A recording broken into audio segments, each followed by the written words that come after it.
All right, guys, we are officially freaking live. Oh my gosh, you guys, I'm so excited right now. Okay.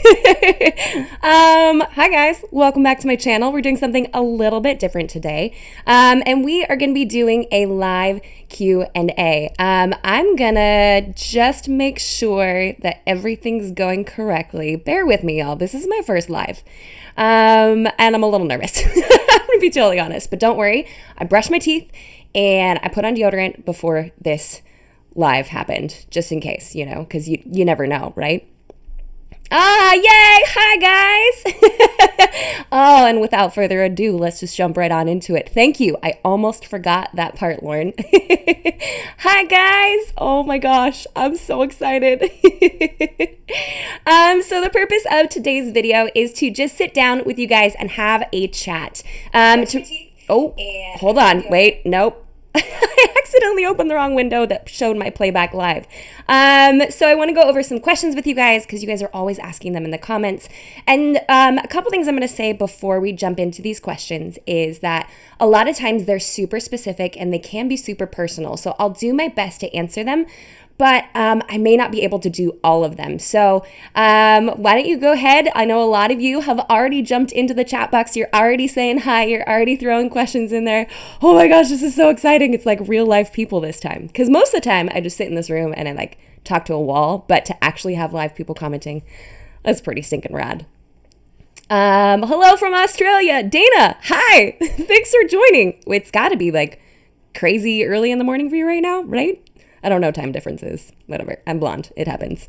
Okay, so I'm going to go ahead and just jump straight on into the questions. Let's see. Wow,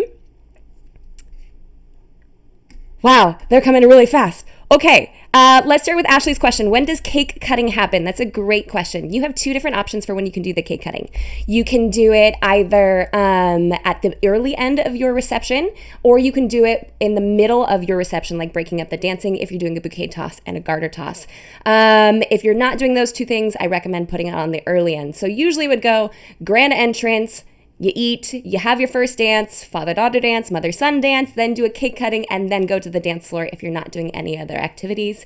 If you are doing bouquet and garter toss, I recommend waiting an hour or so after all the perfunctory dances to do those three items. Because if you're ever going to pull people's attention away from the dance floor, you want to make sure it is for a good reason and not just for one activity. I'm overwhelmed with... Oh my gosh, so many. I'm overwhelmed with your questions. I'm overwhelmed with planning as a bride and loving your videos. Rebecca, that is such a kind thing to say. Thank you so much. Erin asked regular cake versus cupcakes. I personally am a fan of cupcakes because you can get more variety out of them and you don't have to cut them. Another perk of having cupcakes is you don't have to rent a plate or forks to go with them. All you would need is like a little cocktail napkin. What should I look for in a wedding DJ? Someone with great personality. You really, really, really want your DJ/MC to have a great personality because I've seen the dry ones and it's not very fun. So make sure that it's someone that you connect with emotionally and you feel like they are really interesting to talk to, along with having some good music selections. But I feel like the personality is one of the most important parts of a really good DJ. Hi, I love your shirt. Thank you. I got it thrifting. I love thrifting. Anyone else? No? Just me? Okay. Advice on divorced parents who can't stand each other and do not get along. How do you introduce them into the reception? So for the most part, we do not do formal introductions as a part of the grand entrance for parents at all. So if this is a concern for you, just skip that idea entirely. When it comes to table placement, I recommend having them as far away from each other as possible. You know the situation much better than I do. And make sure you have body buffers. I actually did a whole video on how to deal with divorced parents at your wedding.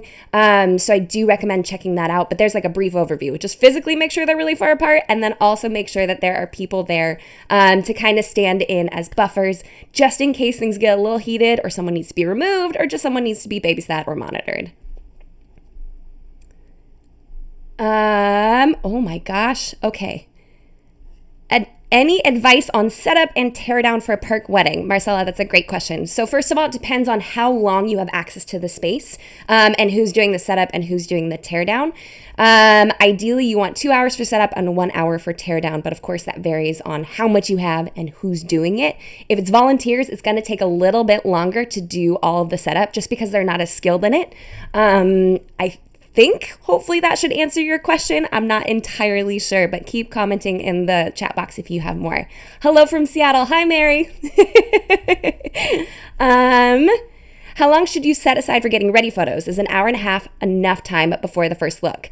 I would think that an hour and a half is enough time for getting ready photos. However, I am not your photographer. He or she will know their pacing so much better than I do. They might be like, oh, I don't need an hour and a half. I could do it in 30. Or they might be like, yeah, no, I need a full hour and a half. So I definitely recommend checking with them and then scooting your timeline back and forth accordingly.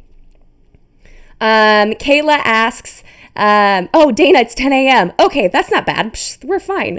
Kayla asked 3-tier cake or dessert bar. Again, I'm always a fan of adding more options instead of just like a big cake, because the cake comes with the cutting, the plates, the forks, who's serving it. So it has a whole lot more logistics to it than a dessert table does. And statistically, dessert tables are, people eat more of them. They just really do, especially if they're bite-sized and they can kind of grab a few of them. Guests will eat anywhere from like 2 to 4 options, I think. So that's always a good idea. If they're bite sized, they can get a little taste of everything. It's like Christmas. Faith, you're so cute. Oh my gosh, I'm sweating.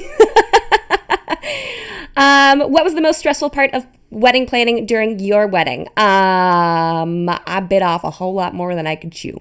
Like, I did too many DIY things, and it wasn't good necessarily about finding that balance of like what was too much. And I didn't have a wedding planner and I didn't have a wedding coordinator. I know it always sounds like a super cheesy plug because that's what I do for a living now, but that was the most stressful part, was the day of not having someone there to run the timeline, to manage all the vendors and all of those details. Anastasia said, oh my gosh, you do have so many plants. Girl, you have no idea. In fact, I filmed a whole house tour. It's going to go up on my personal channel later this week. So if like you want to see all of them, you should probably go subscribe to that channel. Subtle, shameless self-promotion. Wow, you guys are killing it in the questions right now. I can't even keep up. I love your Monstera back there. Okay, young salad toes, I see you. Thank you. I didn't put it there just for this video. I did. Oh, okay. I live in New Zealand. I was really hoping to hire you for day of coordination. Okay. How much would it cost to hire you and get you all the way out here? This is actually a question I do get often, especially after working that England wedding and after working a couple weddings out of state. We do have travel fees. They are in addition to our normal like wedding planning services or our month of coordination services. Usually they start at about $2,000, and that's just round trip tickets for 2 people, because I always work with an assistant, accommodations, a rental car throughout our stay, those sorts of details. So, and that in conjunction with our day of coordination cost, which is $1,800, that easily puts us for traveling out of California, like out of our like current region, at close to $4,000. So it is a lot, which is why I make these videos, so you guys can get some help along the way without necessarily needing to fly me out to where you're at. But hey, if you want me to come to New Zealand, you just let me know and we'll work something out. Okay.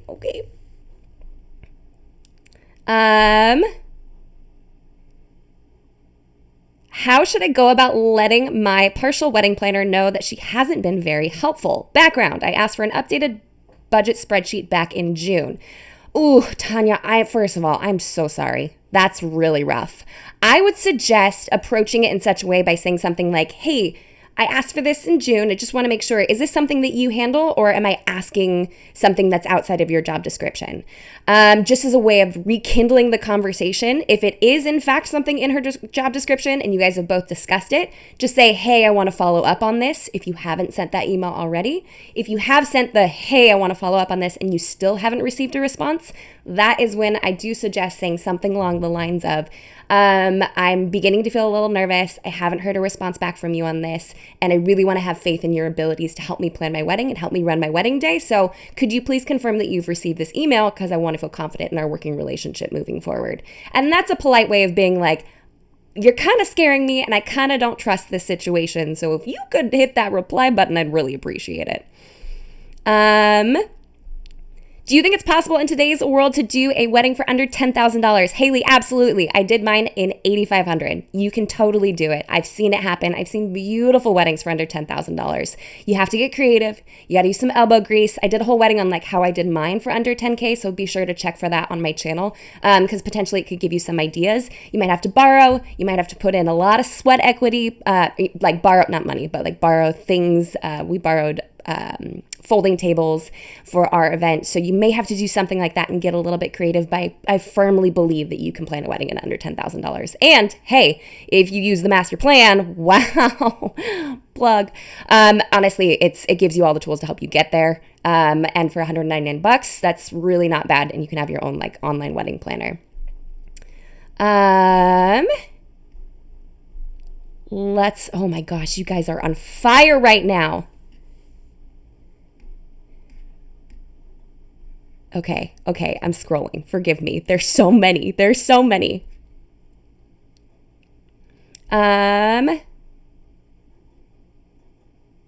Ooh, this is a great question. My wedding is in January, and I'm afraid daylight savings times will throw off the timing of how much light we'll have. What would be the best way to choose the start time? First, go to a sunset calculator online, and it will tell you what time the sun sets. That's the key here. That's exactly what you want to go off of. Then potentially, if you already have your photographer, take that information to them, or if you have a coordinator or planner, take it to them and say, okay, we know the sun sets at this time, and we want to have all of our photos done, obviously, before then. When should we start? So like if sun sets at 5 o'clock and you have ceremony start time at 4, goes 4 to 4:30, and then you only have photo times from basically 4:30 to pushing it at 5:30 at the end of golden hour. That's really not enough time. You would probably have to do a first look beforehand in order to capture all of the photos that you want.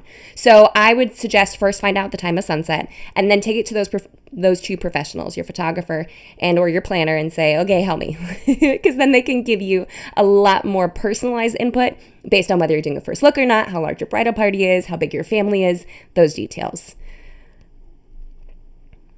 Oh my gosh, you guys.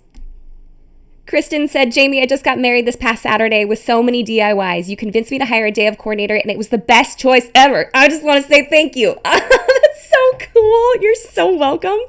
Oh, that's so nice. I'm so happy you hired a coordinator, and I'm so happy you feel good about it.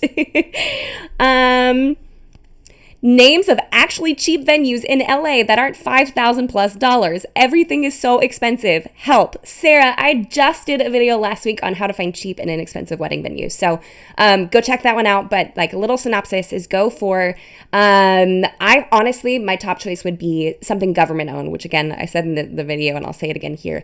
It sounds really weird. Like it sounds like, government owned, but that's like parks. That's community centers. That's the beach. The beach is a great place to get married if you, obviously you're in LA. You do need photo permits in a couple of those places, so be sure to check wherever you're booking just in case. But yeah, I would start there because we got our venue for under $1,000 because it was a community center. How many hours before the ceremony do couples normally do a first look? Maria, that's a great question. It usually happens about 2 hours before the ceremony begins because you'll need about an hour and a half, and then you usually get hidden for that like last 30 minutes. But your photographer and your videographer may want a little bit more time. They may say 2.5 hours beforehand because they want 2 hours of shooting time. So I usually go by the 2-hour rule, but always defer to what your photographer or videographer says. Oh, you guys are rad.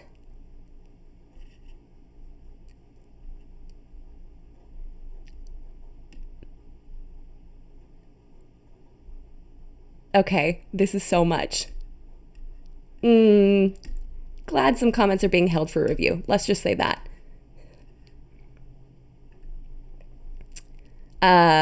Give me just a sec. Okay.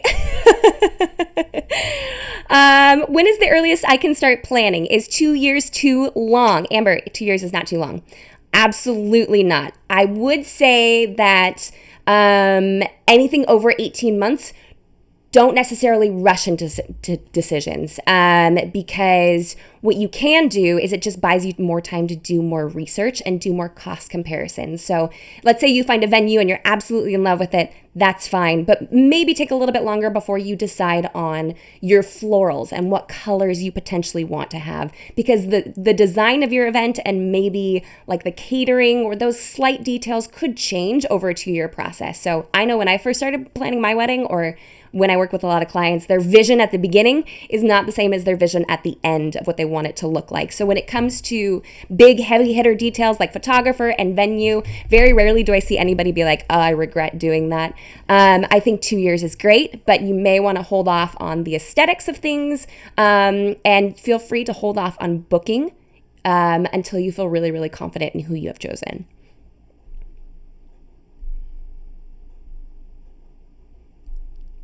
Oh my goodness.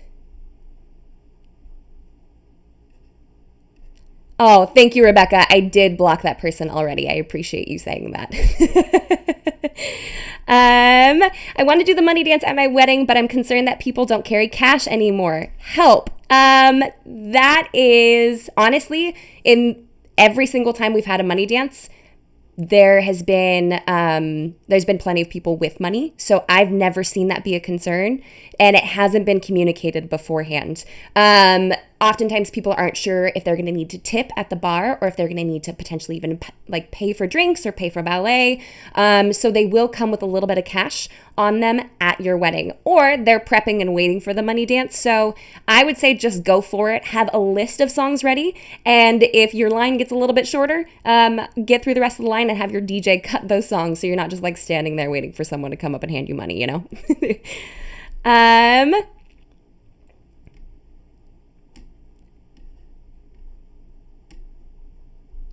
What is the cheapest type of food to cater? Tacos. Tacos can be super cheap. When you think about food, the biggest expense typically is the protein. It's the meat. So if you go for something that is grain-based, like pasta or beans and rice, those tend to fill people up, and they are a lot cheaper. So if you go like with Italian dishes and have a couple different pasta options, those are really inexpensive. If you go with a taco guy and you have beans and rice on the side of the tacos, again, those are filling without breaking the bank. Can the master plan be gifted? My BFF just got engaged, and I think it would be the perfect engagement present. You're a really nice best friend. Oh my gosh. That's a really, really kind thing to do. I don't know. What we can do is you can actually just shoot me an email, and we can get those details arranged one-on-one, because I haven't really had anyone try to do that yet through Teachable, so I'm not quite sure what that process looks like, but I'd be more than happy to help out with that, because I think that that's a super, super rad idea. Okay, I'm scrolling. Rachel, hi. Oh my gosh, you're so kind. I'm getting married 10/14. Any last minute tips or things to remember? Your channel has been such a big help in planning my wedding. Thank you. First of all, you are a sweetheart, and I appreciate you. Any last minute tips or things to remember? I would say checklists. I'm a big list maker. Like, I wrote a list down even before I started this live feed of making sure I said certain things, or I don't know. So checklists are a big deal. I would say run through the process of your day from start to finish and kind of check off in your mind that you have those details handled. For example, let's say you have wedding signs, and think through where those wedding signs are going. Who's bringing them? Who's setting them up in their proper locations? Who's tearing them down, and what car are they leaving in? So just kind of process through those different steps that you personally are handling. The other last minute details that you might need to communicate to your vendors would be stuff like your final guest count, and most of your vendors will need to know that. It doesn't really affect photography, videography, or your DJ, but it will affect your venue, your planner, your caterer. For example, one time we had a couple tell myself and the venue that their guest count was at this amount, and it was actually 20 people less than that when it came to their day of. So we kept holding off the ceremony start time because we were waiting for more guests to show up. And we were like, oh my gosh, we're missing a huge chunk of guests until we went to confirm. So guest count, running through those details that you are personally providing kind of from start to finish, like just mentally walking them through the day. And then vendor meals, like make sure you have a proper head count for vendor meals as well. Oh my gosh, you guys are still going. You're still going. This is so rad. Okay. So just FYI, I'm probably going to keep going for about 10 more minutes because this will be uploaded to the channel afterwards, and I don't want it to be epically long. So we're probably going to end at about 5:30. So get those questions in while you can. Oh, now they're coming in real hot. Okay.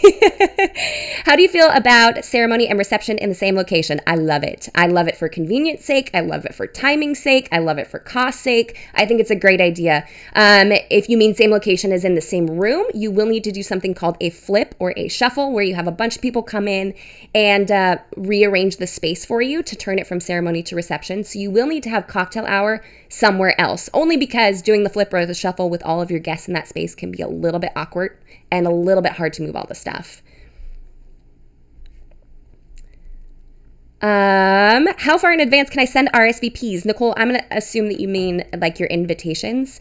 I typically do not recommend sending them like at the very, very soonest 16 weeks before your wedding. And that's really soon. That's if you have a bunch of people out of town, a bunch of people potentially out of the country. And if that's the case, I recommend sending a save the date earlier.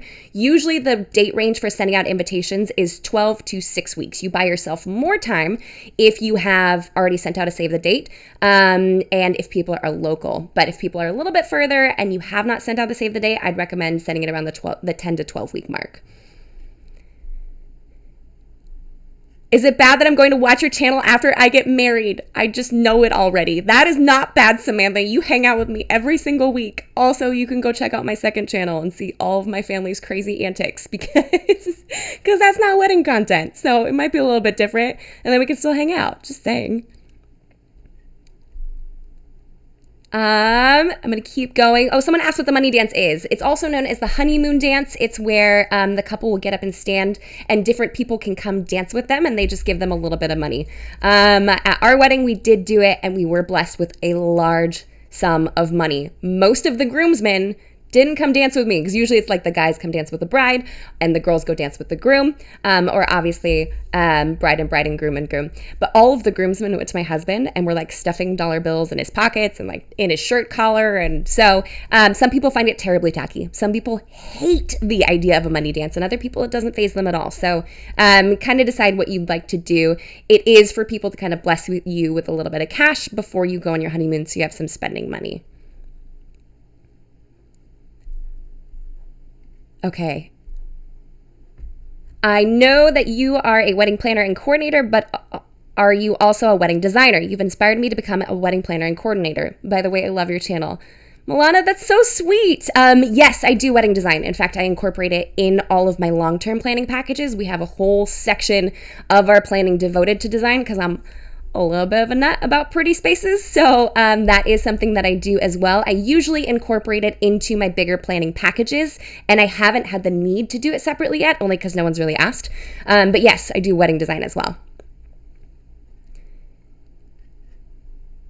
Please make a whole video about the money dance, please. Okay, I'll see what I can do. Sometimes it's really hard to do videos, though, because it's just not enough content. So I'll see what I can do. If I can come up with enough for a money dance video, maybe I'll do one. Do you recommend wedding expos? Yes, with a grain of salt. Wedding expos will not be your be all end all. They will not have all the options for you. If you pass out your email address, you will get emailed by every single vendor there. So just keep that in mind. That being said, I've worked at expos before and they've been a phenomenal way of connecting with clients. It was one of the best things that I've done for my business as a wedding planner. So I do recommend going. You can get some free champagne. You can talk to some vendors. You can feel very schmoozed. And you might find some vendors that'll be great for your day. Oftentimes they do also include discounts on packages, which is great. You can enter raffles to win prizes, but it's not going to have absolutely everything you need. I think it's a cool experience. I do recommend going to them, but it's not going to be like a one-stop shop. Oh my gosh, Brittany, you're so cute. Okay, what would be a good way to have a perfunctory father-daughter event with a wheelchair-bound father? Dancing is not going to work, but I still want to do something not overly cheesy. That is a really sweet thing to ask. I'm going to be honest, I'm not entirely sure.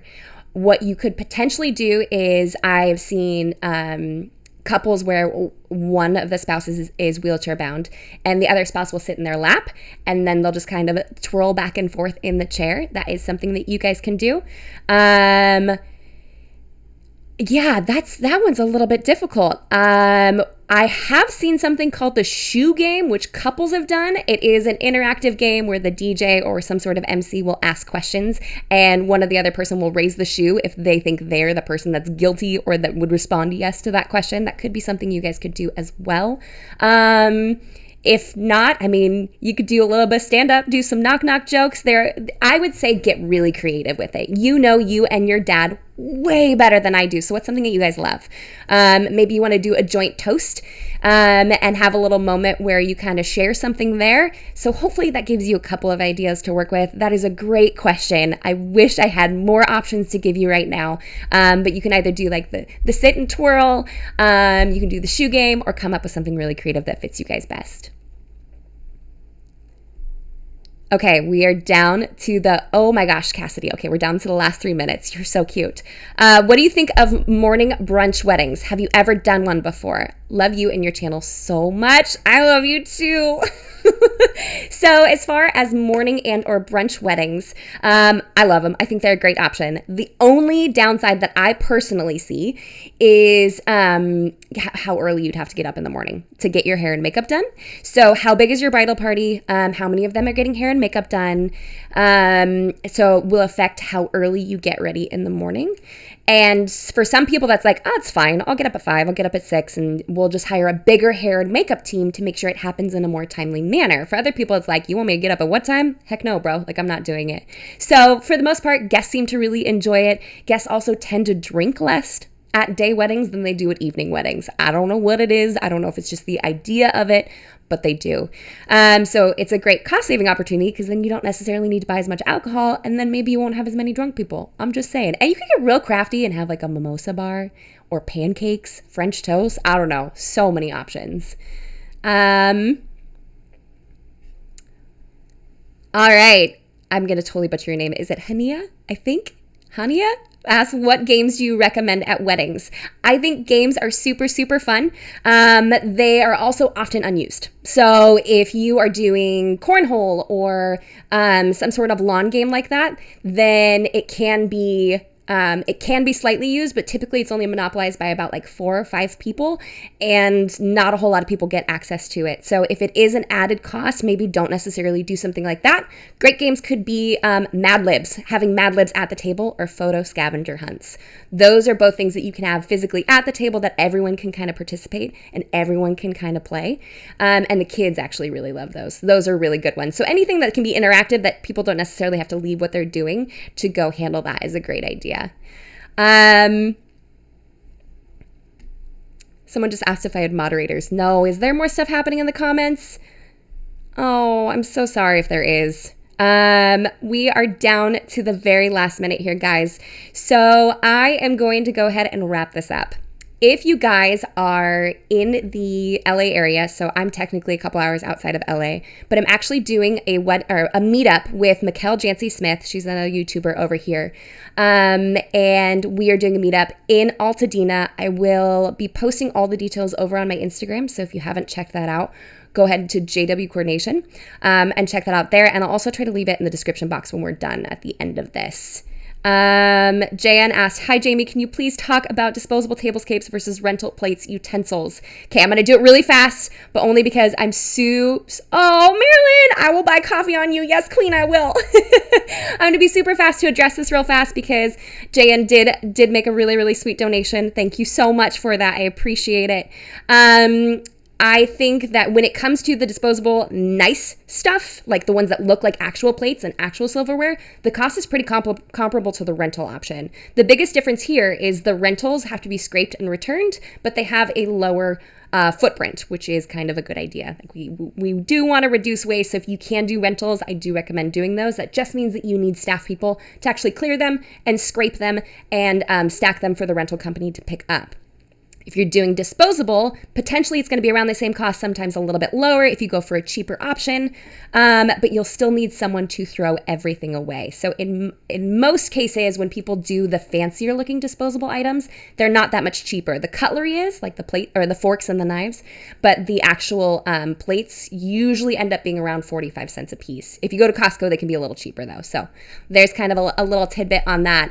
You guys have been so amazing. I'm pumped. I hope you guys enjoyed this. If you did, please let me know in the comments below. Maybe we'll do this again and and kind of yeah, I don't know, do it again. You guys can hear me ramble. There's no editing here. This is all organic. It's kind of scary. Okay, thank you guys for participating. If you haven't checked out the master plan already, I don't know what you're doing. Go check it out. Go to themasterplanwed.com. I know a lot of people have said something along the lines of, I have 18 months left to my wedding, so I'm not going to buy it until I'm 12 months out. I actually recommend getting it sooner because there are entire sections on how to hunt for your venue, things to look for in your venue. So I want to make sure I catch you before you book one, just in case I can help you save money there as well. So I definitely recommend checking out the master plan. Get in there, get on it. I love you guys. You guys are amazing. No, Roxandy, you're a treasure. Please do this again. Okay. You guys are rad. Holly, you are so welcome. Oh my gosh. Okay. I love you guys. And I will see you next week. Let me see if I can figure out how to end this. All right. Bye, guys.